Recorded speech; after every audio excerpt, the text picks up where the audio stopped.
We are reading Twilight Fairy Tales. It was written in 1906.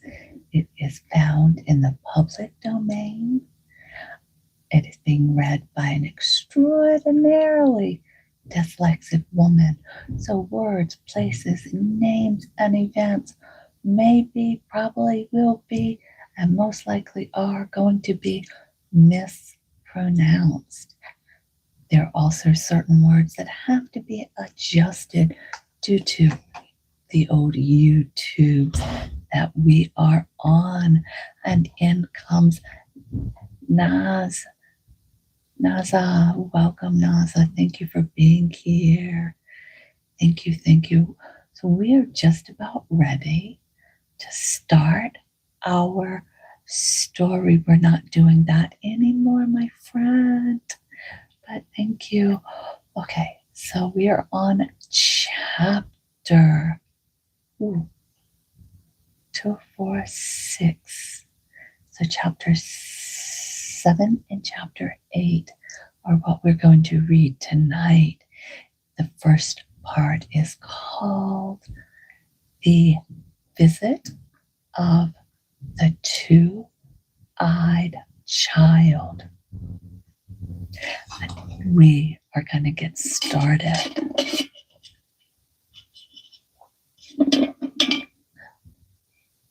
Here we go. Why, my darling, my baby boy, why are you not in bed yet? And no light burning?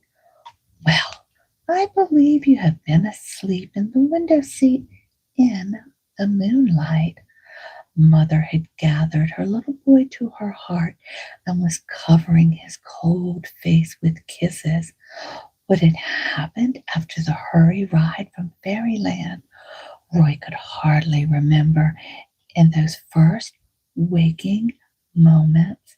But as he glanced towards the window, he saw the moonlight shining in a wondrous frost, tracing of a fern and leaves.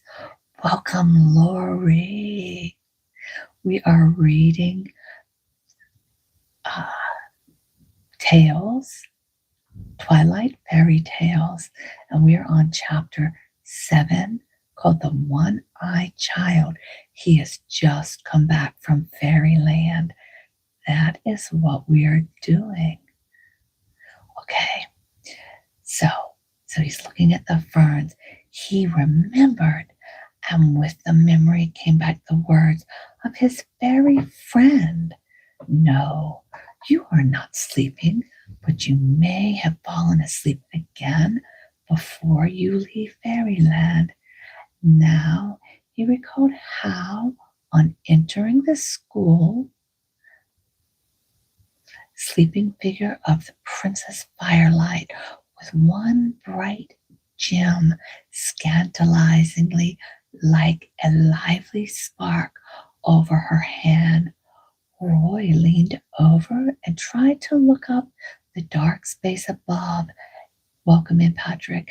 Down with a little breeze was whistling, but he failed in the effort and retired to the window seat, where he curled himself up and went back to sleep. It was nice to feel his mother near him, to hear the rustle of her dress, and to know she would soon tuck him up in an inviting little white bed. But when she turned on the light, it dazzled him, and her expression of surprise startled him to full awakeness. Why, what has my little boy been up to? Your face is all smudged with soot, and your little hands all cold and grimy. Roy hurried to his room and peered in the glass. True enough, he was a sight to behold. I think Prince Fay might have told me, he cried rather indignantly. But perhaps, he added, I did it all when I went back to look at the palace just now. Mother smiled, but of course she did not understand. She knew enough not to say, "What nonsense are you talking?" For she had herself had 4 eyes once, and she liked to use them all, sometimes even now. From the moment Mother tucked him up in his little white bed to the time he was called for breakfast seemed only a moment, so sound was his dreamless sleep. And when a flood of clear golden sunlight broke into his room as the single shade went up, he could hardly believe it was already another day. It was a little hard to harness his mind down to lessons when Miss Sloane came in on Monday. It was such a glorious day with a splendid frost crust on the snow, most tempting to one who loved to coast. "Hi, Spider, welcome in. Snuggle down with your blanket. We're continuing our fairy tale." All right. What a fine flight it would have been from the top to the bottom of the steep lawn, gliding down the incline almost too swiftly to breathe, until the final bump at the bottom. Roy, however, had no way forgotten his resolve to be good, to win his mother's smile and pacify Miss Sloane, and there was an added inducement, for was that not the only road to the after reward, Fairyland? Standing at the window while Miss Sloane laid aside her wrap, he saw, with the sunlight glistening on them, the wonderful tracery of leaf and fern, and dainty lacework so cleverly wrought by the silver spears. "Well, the Frost Prince did his work splendidly," he exclaimed, forgetting his teacher's present. "Yes," said Miss Sloane with a shiver, "it is dreadfully cold out, and so slippery. I could hardly keep my feet as I climbed the hill. I think, Roy, it would be highly proper and instructing to read over the portion of your physical geography that is related to the actions of frost and the formation of snowflakes." This proposition was carried into effect, but was not all that gratifying or satisfying to Roy. With his new point of view on the subject, how tame were these prosy arguments and explanations of blind mortals after a thrilling night with the fairies. Of course, it would not do to enlighten Miss Sloane and tell her of all the glorious array of the white-armored knights on the snowy chargers, or of the gleaming stores of diamonds. She was decidedly not the type of grown-up very prone to use the objectionable word nonsense, with emphasis on both syllables. So Roy, without any comment on the wintry subject, plodded on through geography, his history, spelling, arithmetic, and all other steep but necessary steps to learning, and when work was over, went out with a bound to harness his sled to the wings of the wind and send the fairy diamonds glittering in tiny powdery clouds of brightness to right and left of the sharp runners. Time passed quickly when pursuits are congenial, and Roy did not realize how long he had been coasting, or how tired he was until, by an unlooked for swerve of his sled, he found himself unceremoniously dumped into a snowbank. Having been thrown there against his will, he remained seated in the snowy nest because it was comfortable and because his eye was caught and a mind diverted by the appearance of a carriage toiling up the drive. The horse may have been sharp-shod, but they stumbled nevertheless, and they should by rights have had a sleigh behind them instead of wheels. But the carriage window peered the face of a little boy, perhaps a couple of years older than Roy, and behind him that of a lady, somewhat sharp and angular as to the features and keen to the eye, as they were aided by a pair of somewhat thick glasses that made the person stare and feel as if they were for a time being under the scrutiny of a microscope. Roy became aware that the snow was cold and that his appearance was wild and untidy, and that in his breast was a great desire to vanish to regions unfindable, for he felt certain that a caller with a boy would be in the need of his presence to aid in the entertaining of the visitors. The impulse to fly, however, was checked by the feeling that it would be hard on his mother. So he dutifully dragged his sled up the hill to be ready when the call should come. It did come in about 3 minutes, and Mother suggested in a whisper that he would better slip upstairs, wash his hands, and smooth that rebellious mop of hair. As she turned to re-enter the parlor, she stooped and kissed that untidy little head, and something in her face told Roy that she was not having a very good time of it. Excuse me.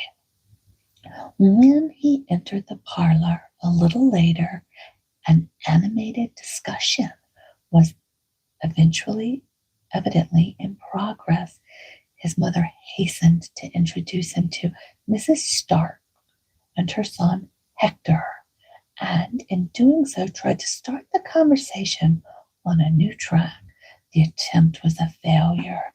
Mrs. Stark believed she was on a line of utmost importance in the advance of the modern method of child training, and that this foolish mother must be set right. It chanced that Roy had left a copy of the Grimm's Fairy Tales on the parlor table. It was a beloved volume over which he pored on rainy days, or when something slight ailment kept him in bed. It had been his mother's when she was a little girl, and when he was far too little to read it himself, his mother had often read him to sleep with the soothing rhymes of the words that carried him over far stretches of country with long-legged storks or swift swallows, into enchanted forests, through wondrous palaces, or into faraway snowy climes. Now he beheld his much treasured book on Mrs. Stark's knee as she emphasized her remarks by tapping it with one long, energetic finger. "As I was saying," she continued, "from his cradle I have brought up my Hector on the strictest principles of truth and fact. No legend or fairy story has ever been in my house, and the foolish myths that are supposed to be amusing to children such as the coming of Santa Claus or the hunting for the Easter rabbit's nest. I would not for a moment permit. My boy is a product of practical common sense teaching, and I believe any other course most ridiculous to the young mind. Roy's mother never cared for argument, but as she noted, "Hey, Galen, thank you," as she noted the angry flush on her little boy's cheek and the flash of his eyes, she interposed for fear he might spring in as her champion. "My dear Mrs. Starks," she said quietly, "I am aware that there's a wide difference of opinions on this subject, but it has always seemed to me that an imagination was one of," changing the page, "blessed gifts of childhood, and that it is sweet to give what is wholesome, beautiful, and poetic to feed upon, or it may be developed on wrong and dangerous lines." "You are quite wrong," exclaimed her visitor. "Everything must be sacrificed to truth and fact." What does a child want with imagination? It makes them moon about and waste time. Then you're laying the foundation of laziness with the Santa Claus. The child and fairy lore child find there are no such things in reality. They will conclude that there is no God or heaven, and all your other teachings will be questioned as untrue. "My mother is not," began Roy with burning cheeks and clenched fist, but his words were not cut short. His words were cut short, by a glance from Mother, and she turned to Miss Stark with the remark, "There is all the difference in the world between faith and imagination. And while we teach our children reverently to believe in and love the realities their eyes cannot see, we can pray and hope that the blessed instinct of faith will develop in their young hearts and prove a sure anchor. When we amuse them with their fairy tales, our manner and our explanations are so different that they put them in their right light as amusements. And the enlightenment of years is not the shock you describe, for all along they never take this subject very seriously. With your permission, we will not discuss the question further before our little folks. Let us agree to differ."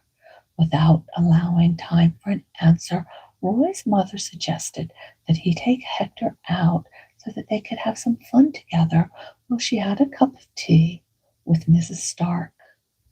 The muffling up of the young visitor and the hunting up of Roy's own outer garments, which was usual he had mislaid, kept them busy for the next few minutes. And then the boys found themselves out in the crisp, cool air. Hector was a few inches taller and a great many pounds heavier than Roy, and his face had a sullen look that was not pleasant to see. During his mother's exposition of her theories, he sat staring about the room, swinging his legs back and forth under the chair. He sat behind his mother and once or twice made anything but elegant faces at Roy. He brightened considerably when they got out, and they were soon both of them shouting at the top of their voice as they glided swiftly over the frozen crust. Let's play that this is a fire engine and that there is a hurried call on an awful fire down there in the Japanese quince bush. Come on, Jack, get the hose aboard. No, shouted Hector, still panting from the steep climb. That's tame. Let's play that we have wrecked a train and blown up an expensive car, and that the posse is after us. Spring on your horse, Jim, or those devils will catch us. See that body? See that the booty is safe in your saddlebags. So saying, Hector was off with a blood-curdling yell, and Roy, very much mystified, went shouting downward with the young bandit, vaguely imagining what a posse was some sort of wild beast unknown to the Thompson sector or Dr. Lane. His shouts of, "Hurry, boys! Fly for your lives!" were, however, quite up to the requirements, and the ride was thrilling in the extreme. "Now," said Hector, "we will sit on our panting broncos and rest. We have reached the mouth of the canyon in which our cave is located, and we have time to hide the booty. Let the posse come now, and we will lure them into our vastness, and unalive every mother's son of them." "What's a posse?" asked Roy in wonder at this bloodthirsty treat. It must be a very dreadful beast to thus exterminate, he thought, for his tender little heart had always cried against the unaliving of even the firecrest wild things. "A posse, you silly! Don't you know? Why, a posse is a lot of men who mount and ride after you to catch you when you're making off with all the spoils, money, jewels, and all sorts of things. Why, they want to catch you if you choose to take your money and things away with you." Let me reread that. Why do they want to catch you if you choose to take your money and things away with you? Oh, you baby, don't you see? We are desperate men. We have shot the engineer and expressman, derailed the engine, and got off with the money in the express car. Thousands and thousands of dollars. You don't know how to play. I guess you're only a baby still. Roy rose in horror. "That's stealing and unaliving, and I don't want to play. It's wicked. And if you want to unalive the posse, I won't. It's awful." "Little goose," said Hector with much disdain, "you like to play baby games. I don't. There's no fun in them." "I thought," responded Roy, "your mother didn't let you read anything that wasn't true. You can't make all that up in your head." "Oh, mother would keep me reading history and lessons and lots of dry stuff all the time if she could, but she can't. You see, I get the newspaper, and then I have a chum who gets books downtown, and we read them together. They're not fairy stories. Well, not much. They're true, and they're very exciting, all about fights and adventures and unaliving, and boys who go out west and do all sorts of bad deeds. We read them and then we act them out, and someday when I get money enough to start, I shall go off to that country myself. Mom won't let me have a gun, but Henry's going to get one, and then we'll go into the woods and shoot. It's a lot of fun, you bet." as Roy never read such a book, he lost the purport of much of what Hector said and quite failed to see the fun in robbing and shooting and unaliving. The thought of that severe-looking mother haunted him, however, and he said, "I should think you would be afraid to tell your mother all that." "Tell her? Well, I should think not. She would never give me any peace if she knew. And besides, women aren't supposed to know about manly, desperate lives. They just stay home and look after things." The view of life was still more unaccountable to the little boy whose mother always had been his confidant and who always understood everything. "Well, I don't see how you do it. When you're playing, doesn't she see and hear you and ask all about it?" "Oh, sometimes, yeah, and then I say it's history. Or the other evening, Henry and I were holding up a stage in the mountains.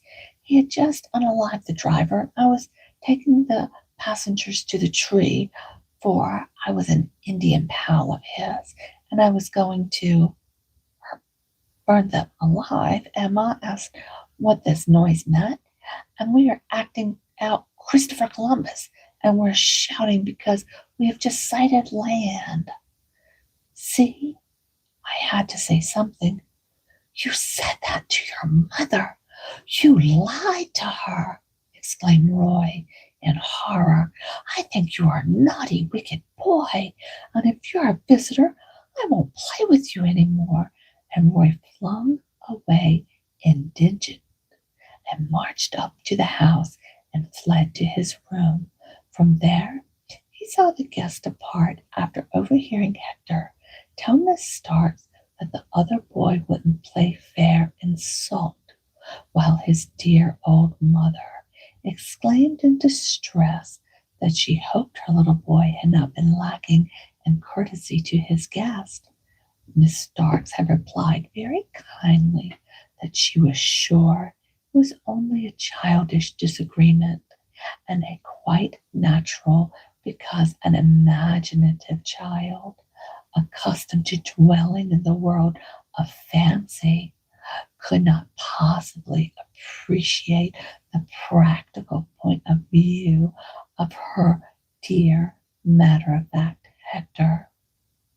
The closing of the door and the sound of the departing wheels brought a storm-tossed and angry little boy to his mother's arms, where he sobbed out all his story and was comforted as only mother's arms and mother's words can do for comfort.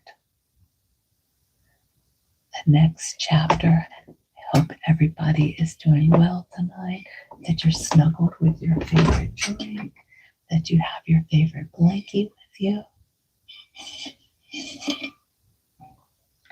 And here we go. Roy enters Snowland. No, he doesn't.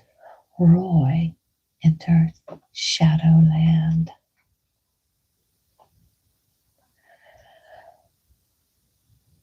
I feel like I'm gonna cough. Okay.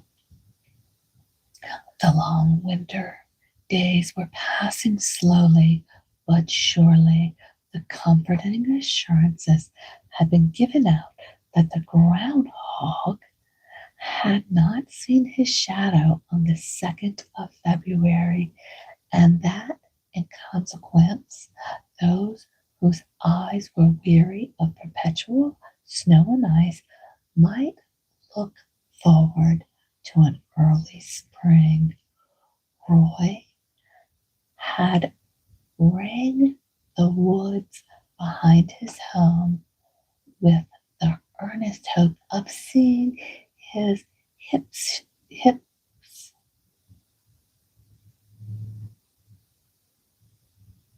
That's where my dyslexia comes in. Let's reread that sentence.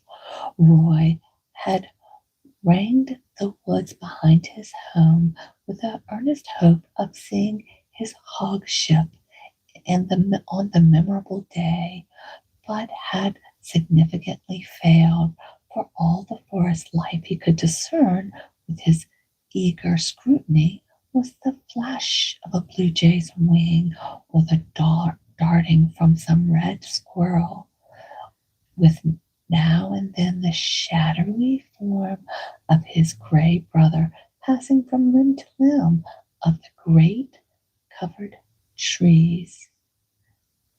Now the snow was gone, save a touch or two. In some dark, sheltered corner, the grass was taking on a greenish tinge, while one could almost imagine a habit of red was on the tips of the maple tree.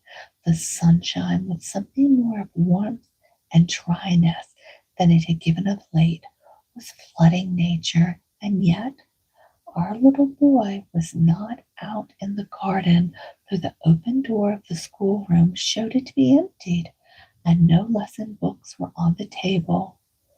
Roy was not far away, however, for in the sunny brightness of his mother's room a little figure was wrapped up in the lounge, and a very flushed little face lay on the pillow. It had been a strange night of disturbed dreams. Mother, through the open door, had heard him turning and tossing.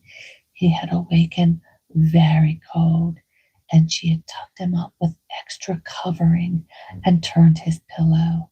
Next time he cried out in some suffocating terror, she found he was burning hot, and she had had to give him water. When the morning light crept through his window, he was wide awake, but his head was still heavy, and he had a desperate sense of loneliness and a longing for comfort. That was why Mother felt a little hot hand clinging around her neck and a soft little body cuddling into her arms with the old baby instinct that knew just how to settle down cozily into the arms God gave as a shield and a resting place. Roy felt better then, and he dozed off with the feeling of Mother's kiss on his brow, her arms holding him close, and a nice, cool linen sheet under his restless little toes. When he awoke again, he was not alone in a nest of pillows. Mother was dressed and stood by with some tempting breakfast on a tray. Tempting, did I say? Roy knew it ought to be, and at other times would have been. And it was so disappointing to feel so sick at the very sight of it that he burst out crying and sobbing in his pillow in a hopeless, helpless sort of way. At the sound of his wail of woe, the dressing room door opened, and Papa entered, razor in hand, with soaked whitened face, at the sight of which tears were changed to laughter. But it was almost a pitiful sound, for it was a weak and uncontrolled, and had hurt him as much as the sobs and the tears. Mother had put aside the breakfast, and sitting on the bed, gathered the little quivering figure to her heart. "Oh, my boy is sick," she said soothingly. "He shall have only what he wants to eat, and Mother will sit and read and play with him all day. I'd be all right if I was not so hot, and my head didn't ache so, and if my throat was not so dry, and my eyes smarting. That's quite enough of a list to make you feel miserable, my darling. But think, is there anything you fancy?" A long pause followed Mother's suggestion. "Force would suffice me. Eggs would make me sick. Bread is so dry, and I can't bear the smell of coffee. I used to like steak, but today I don't like to think of it. I don't believe there are any good things in the world for little boys to eat. Mother answered Roy's wail with a suggestion of grapefruit with a nice little piece of cake cracked ice on it. That was a happy thought, and after this breakfast he felt better, and instead of being dressed and tucked up on Mother's couch near the window, from there he could look out on the spreading branch of the great tulip tree that formed the lacework against the very blue sky.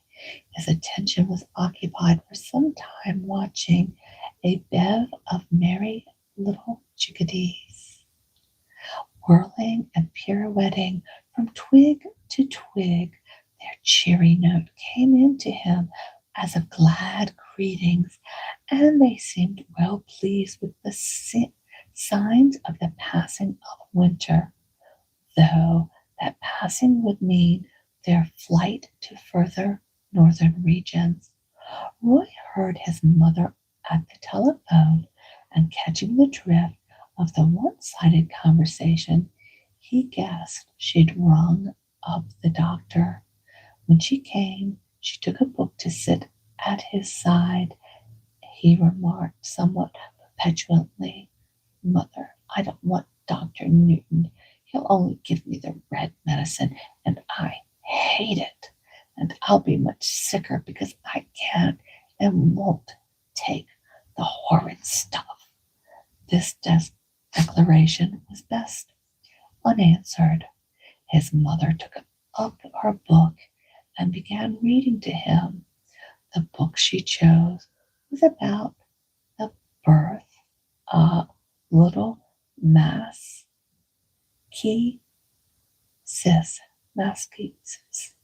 the Indian chief's boy who came to their teepee in the moon of the blood lilies, and as her voice rose and fell, describing the forest and prairies, Roy's weary eyes closed, and hours passed before he was again awake to the real things about him, though his brain was weaving the wildest pictures and marvelous changing scenes came and went like the moving pictures of a cinematograph.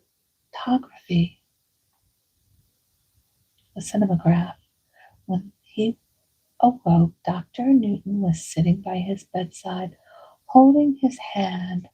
Mechanically, he obeyed all the doctor's orders and then shut his eyes again, and his mother's voice seemed to come from farther and farther away, and then he became conscious only of a pumping, surging sound. It must be the sound of the water wheel in some mighty turret. He would walk and walk until he came to it, for he was very thirsty, and this must be the desert. It was dark, hot, and dry. The way seemed very steep, and it must be very, very long, for his feet were growing more and more tired, and his head was so weary too. But the noise of the distant torrent was always there, surging and swirling. He would never reach it. He must sink down where he was, and as he thought of it he groaned, for he was so thirsty. Then he felt someone kiss his brow and cool it, and he opened his eyes and saw he was in his mother's room, and she was bending over, holding a spoon to his lips. He must be dreaming, for it was evening now. Sunset lights were in the sky, and shadows in the corner of the room. He was in his own little bed too, and many things that he hardly understood had been done to change the room. There was someone else there also, and as she stepped closer to the window to examine the thermometer she held in her hand, he understood by her uniform with its spotless apron and cap that she was a trained nurse. Yet very, yes, poor little Roy was very sick, and his flushed cheek and dull eyes and strange wild dreams were the danger signals of a fever that was to give his mother long weeks of anxious nursing and was to fill the bright, sunny little life with shadows of delirium and suffering. Night and day glided into each other without any clear line of demarcation. The sunlight had to be kept from glaring upon the tired little eyes by day, and the electric lights were shaded at night, so the room was almost always like twilight. When Roy woke sufficiently to notice it, if the light was brighter, there were strange things that troubled him. He saw countless faces in the patterns of the wallpaper, and things about the room had a way of gliding towards him and shutting him in if he looked at them steadily. This he explained to his mother, and she put a screen in front of his little bed that made things better for a time, but it too troubled him after a while. It was a Japanese screen, black with gold embroidered leaves and birds.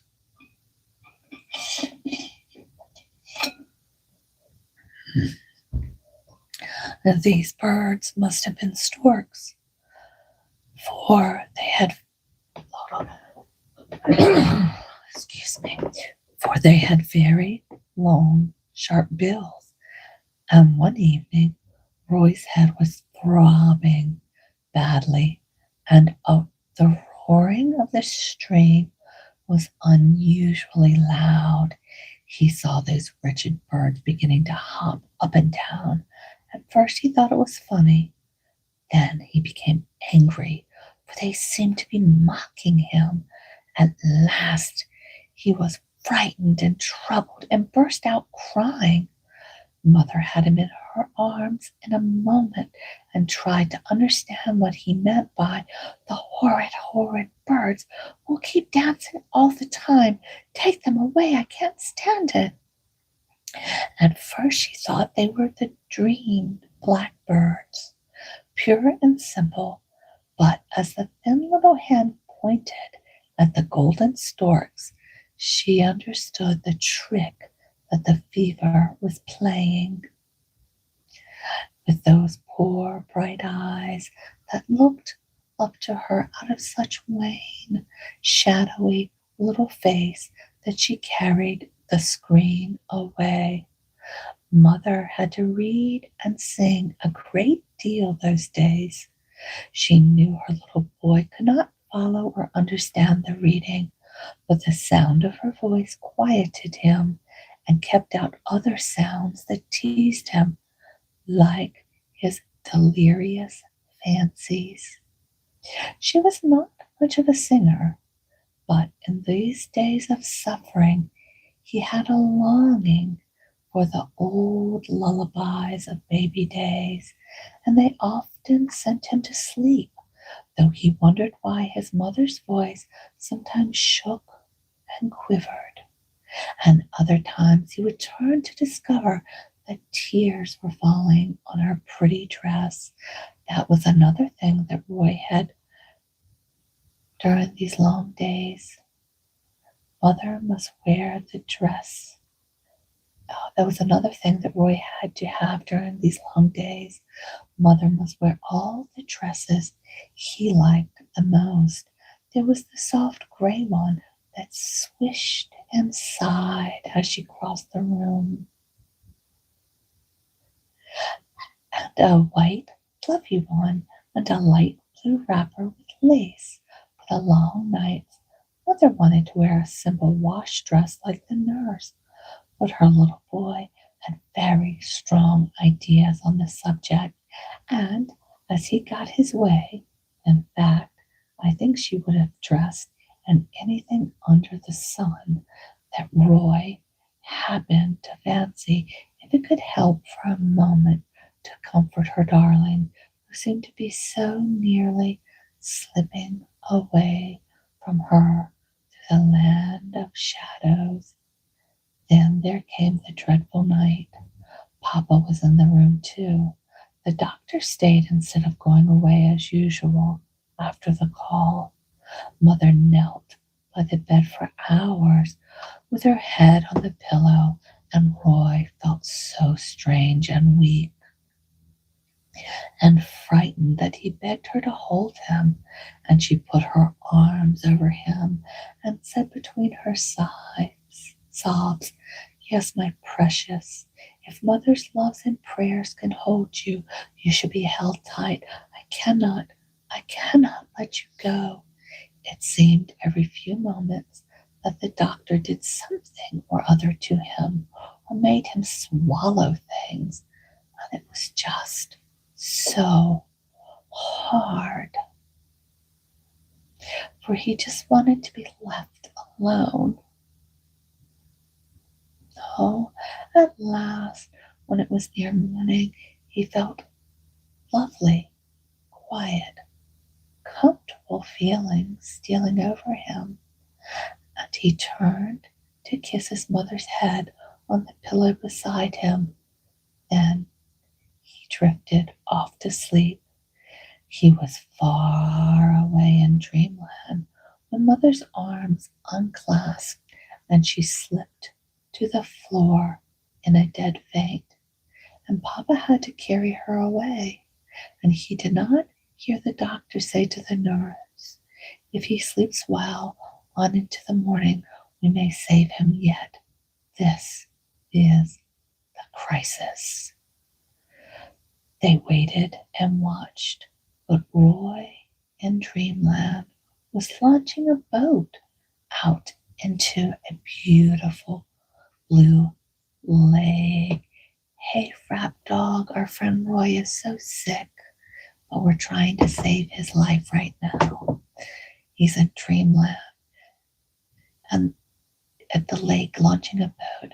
Sunlight sparkled on the water, and the white swan sailed in the shallows, looking down their own graceful reflections.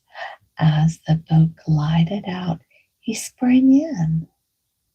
As he settled himself into the crimson cushions, he noticed how the water lilies parted on either side to let the boat through. There were no oars in the boat, but Roy did not much care, for the breeze that fanned his cheeks was so full of the damp of the sweetness of the woods.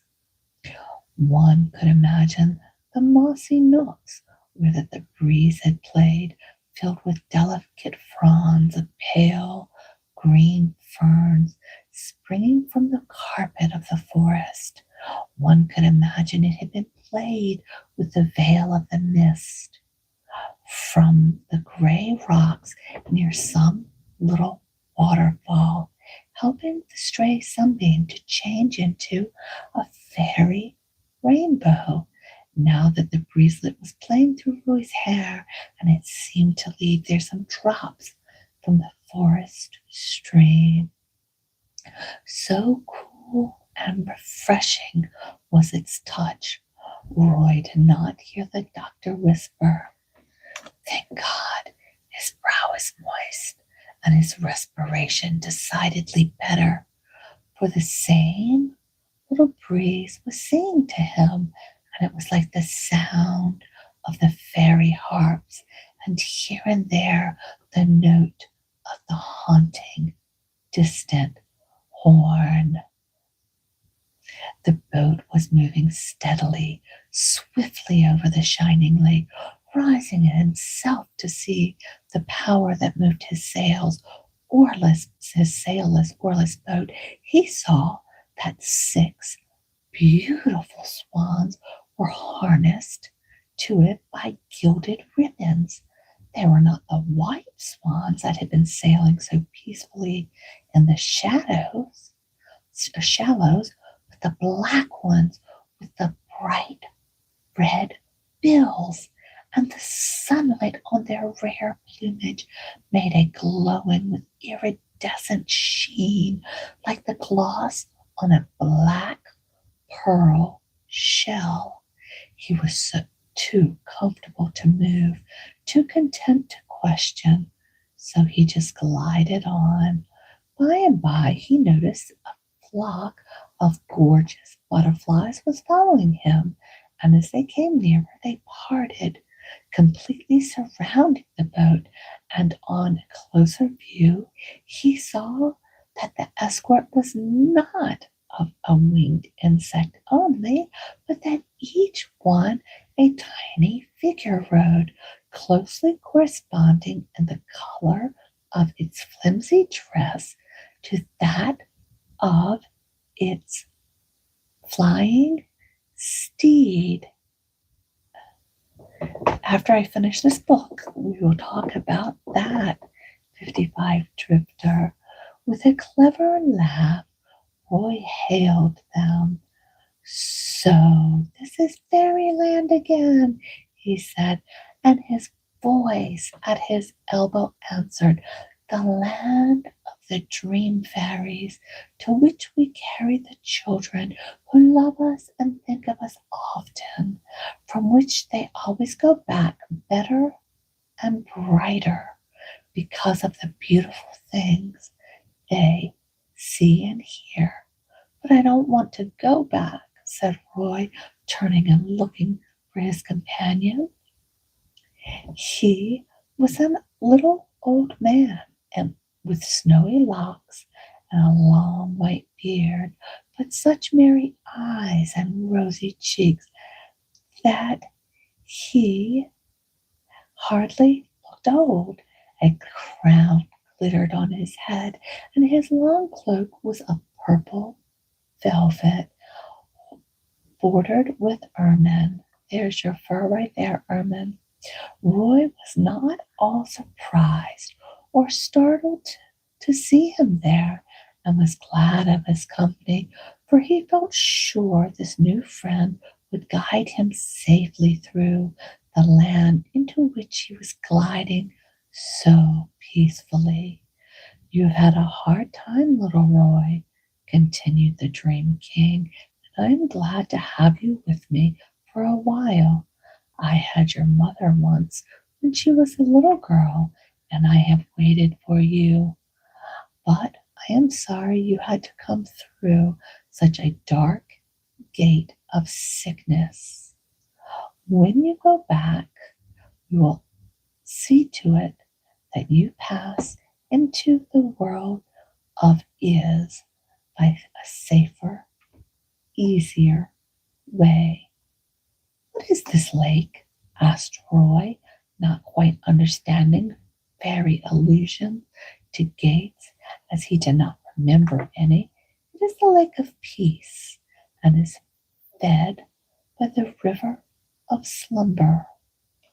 Its waters lead through many other streams.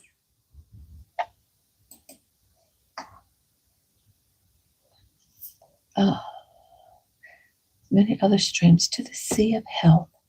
We will stop soon at my palace, and you shall see sights as your eyes have never looked upon before."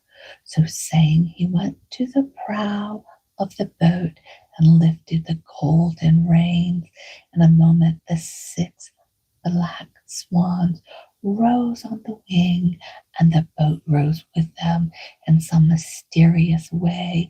It seemed to change from a boat to a chariot.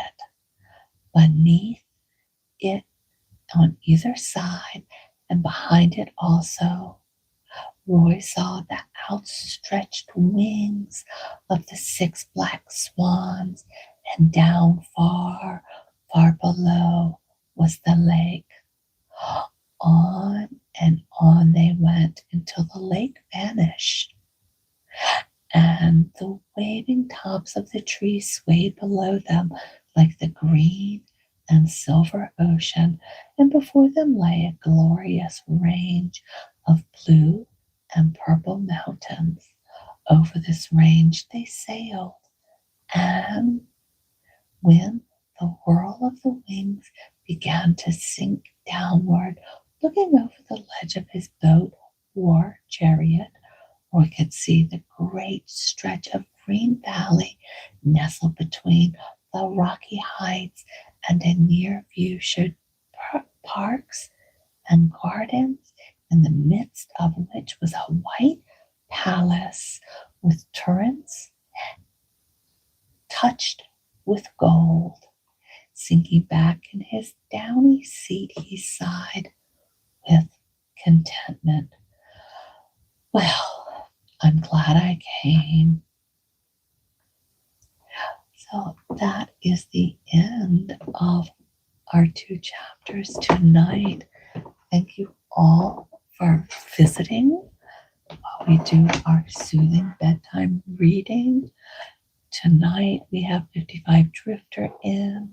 Welcome to Drifting with us tonight. I hope you enjoyed that. We have Frat Dog 26. He came in to join us. We have Galen. Thank you, Galen, for stopping by. Spider Jr. came in and said, hey. Laurie Radford came and wanted to join the story, of course. NASA was here, and G's started off our chat. Once again, thank you all for joining us on this Tuesday night of soothing bedtime stories. We will read 2 more chapters on Thursday at 7:30. Be sure you turn your notification bells on so when I come live, you will be able to catch the next chapter. That being said, I hope everybody has a fabulous, nutty night filled of fairy tales.